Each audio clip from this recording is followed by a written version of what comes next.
Well, it is a favorite summer destination for Michiganders and more, Mackinac Island, a place where life slows down a bit, trading the rat race for more of a turtle's pace.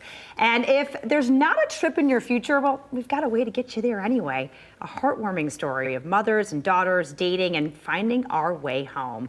We are talking about the latest release from one of our favorite local authors / TEDx speakers and entrepreneurs, Lindsay MacMillan.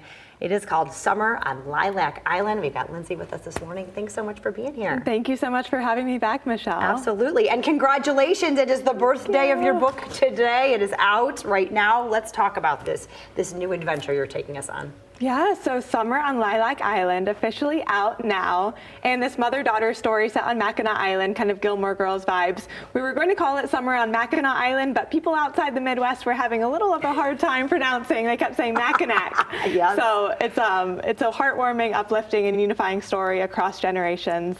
And I'm so excited to share it with the world. Well, we're excited that you are sharing it. Let's talk a little bit about your background and your history, because you've got a great story in and of yourself to where you are now. Sure. So I grew up in the Kalamazoo area, graduated from Mattawan High School, always had a very supportive hometown community, but I went away for a while. I went out east. I started my career on Wall Street in New York City. I lived in London, and all the while I was balancing my love of writing and creativity with the business side of things too, and confused of how those would ever reconcile. But after many years of getting rejected, I got my first book deal, and now this is my third book in 3 years, and I've left my corporate job and created my own business in this entrepreneurial creative path. So I'm very grateful for it, especially getting to come back home and share it with this community. Well, we are so excited for you. And what's interesting about your books too is that they are pieces of your life kind of written in. You know, you've got one set in London, you've got one set in New York, now you've got this Mackinac Island. Let's talk about, the genres that you write in. Now, these were considered romance, your first two, and I've read them both, and I said that doesn't really track for me. Let's talk about what your books are more like, how people can relate to them. Yeah, absolutely. I agree. I never thought that I was writing romance, and I was kind of confused when my first publisher put a pink cover on and put it in romance. And there's definitely dating subplots, but it's always about the women and the friendships and finding yourself. And especially, I'm really happy with HarperCollins. This is my first book with them, Summer on Lilac Island, and they saw the vision. They're like, no, you're not romance, you're broader fiction.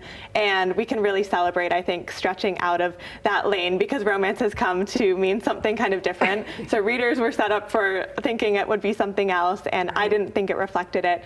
But really, it's about, I would say, redefining success in relationships and careers, finding yourself, and celebrating the women in your life. And that's been the through line of all of my books, and I'm glad this one is being a little bit more marketed more accurately, I would say. Absolutely. And then you said you were at a conference that brought up about how we need more books written based in middle America, because you do see so many written in these, far off places and things like that. We want to maybe read what we live sometimes, right? Absolutely, yeah. So I was just in Philadelphia at the American Library Association annual conference with 15,000 librarians.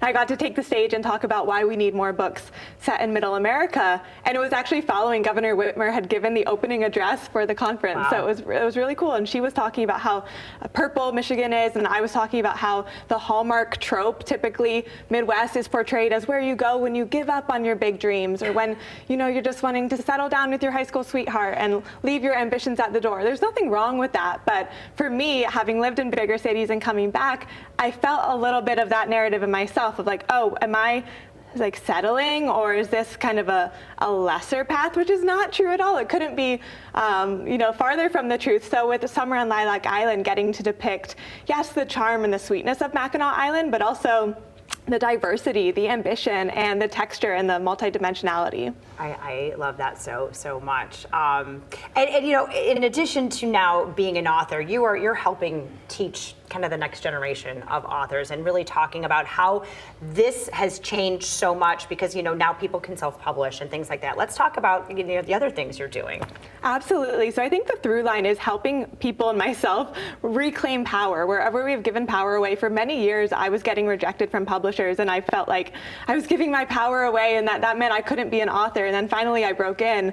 But now that I get to share that knowledge and empower up and coming authors and say, hey, we're going to find your way your voice into the world, whether that's traditional publishing, self-publishing, also coaching young professionals who might be feeling stuck, like they're good on paper and climbing the ladder, but they're far from their path and their calling. And so I think it's about reclaiming our creative power and thriving personally and professionally. I love that. I love that so much. So what do you hope people take away from your newest book?